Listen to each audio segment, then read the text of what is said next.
Halo teman-teman, jadi di video kali ini aku mau membahas film yang cukup terkenal yaitu The Maze Runner. Nah, The Maze Runner ini merupakan film dengan genre science fiction dan thriller yang disutradarai oleh Wes Ball pada tahun 2014. Nah, film ini menceritakan mengenai sekelompok remaja yang terjebak di sebuah tempat bernama Glade. Nah, tempat ini tuh berupa labirin, dan di dalam labirin itu ada entitas atau semacam monster yang bisa memburu siapapun yang terjebak di dalamnya. Nah, di balik kisah pelarian dari labirin ini, film ini juga memperlihatkan bagaimana kekuasaan itu bekerja melalui pengawasan, aturan, dan juga kontrol informasi. Nah, teori yang digunakan dalam analisis kali ini yaitu teori dari Michel Foucault. Teori ini menjabarkan mengenai kekuasaan, disiplin, panoptikon, kemudian resistensi untuk memahami bagaimana sistem dalam film ini bisa mempengaruhi perilaku dari para tokohnya. Nah, kekuasaan tadi itu direpresentasikan dalam bentuk apa sih di filmnya? Jadi kekuasaan ini ditunjukkan melalui organisasi yang diciptakan dengan nama WIC atau dalam singkatannya itu WCKD. Nah, WIC ini merupakan organisasi yang menciptakan Glade dan mengendalikan seluruh eksperimen. Nah, mereka itu bisa menentukan siapa aja yang masuk, kemudian menghapus ingatan peserta, dan juga mengatur jalannya percobaan tanpa diketahui oleh peserta Glade itu sendiri. Dari teori Michel Foucault, kekuasaan itu tidak selalu bekerja dengan kekerasan. Jadi kekuasaan itu juga bisa bekerja melalui pengetahuan.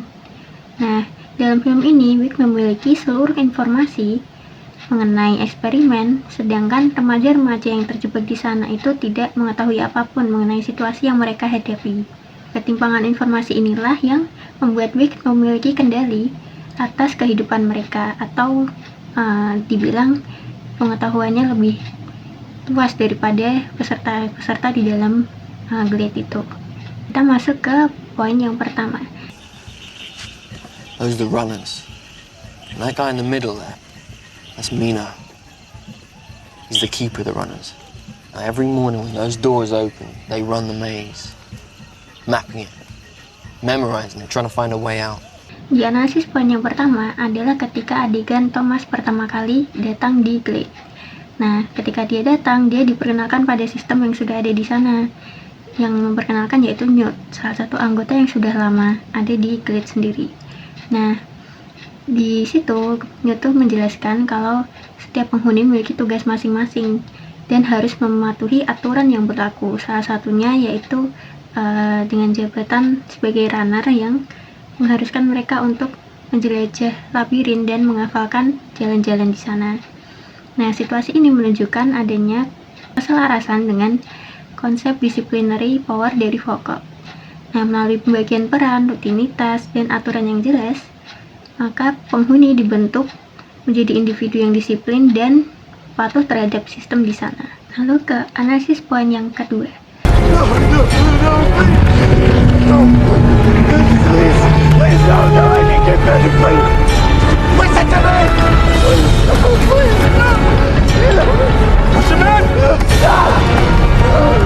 Nah, di poin yang kedua yaitu hukuman sebagai alat kontrol.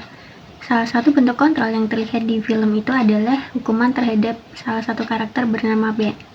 Nah, setelah dianggap membahayakan kelompok karena dia sudah terinfeksi virus dari monster, maka dia diasingkan dan dimasukkan ke labirin dengan paksa di depan seluruh penghuni Glade. Nah, menurut Foucault, hukuman tidak hanya ditujukan pada pelaku saja, tetapi juga kepada masyarakat yang menyaksikannya atau penghuni lain yang pada saat itu ada di saat proses pengasingan si Ben ini. Nah, hukuman itu menciptakan rasa takut sehingga anggota lain itu terdorong untuk menaati aturan yang berlaku di sana. Masuk ke poin yang ketiga.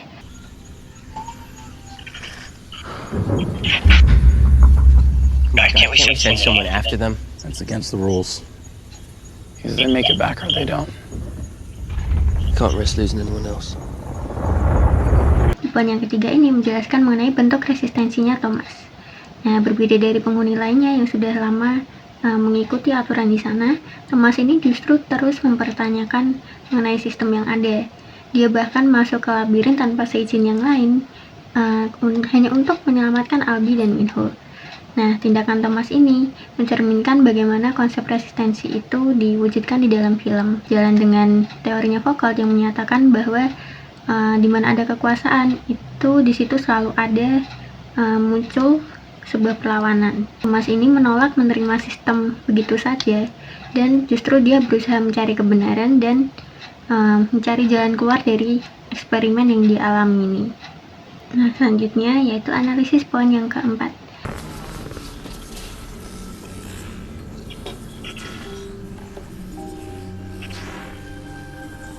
So they were watching us. This whole time. Poin yang keempat yaitu pengawasan dan panoptikon. Di bagian akhir film, para tokoh ini pada akhirnya mengetahui kalau mereka itu selama ini menjadi bagian dari eksperimennya Wick. Seluruh tindakan dan keputusan mereka itu diamati demi memperoleh data penelitian. Nah, inilah yang disebut dengan panoptikon, di mana kondisi ini berkaitan dengan teori yang disampaikan oleh Michel Foucault.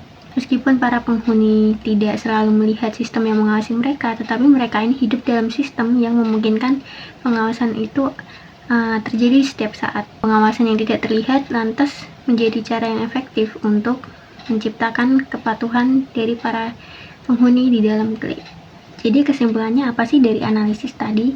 Nah, kesimpulannya berdasarkan analisis ini, maka The Maze Runner itu tidak hanya menyajikan kisah mengenai petualangan dan juga kisah bertahan hidup aja, tetapi juga menggambarkan bagaimana kekuasaan itu bisa bekerja melalui pengawasan, aturan, hukuman, dan juga pengendalian informasi. Melalui perspektif Michel Foucault, film ini dapat dipahami sebagai kritik yang membahas mengenai penggunaan kekuasaan yang berlebihan atas nama kepentingan yang dianggap lebih besar. Nah, kurang lebih seperti itu analisis dengan teori Michel Foucault pada film The Maze Runner tahun 2014. Sekian, terima kasih.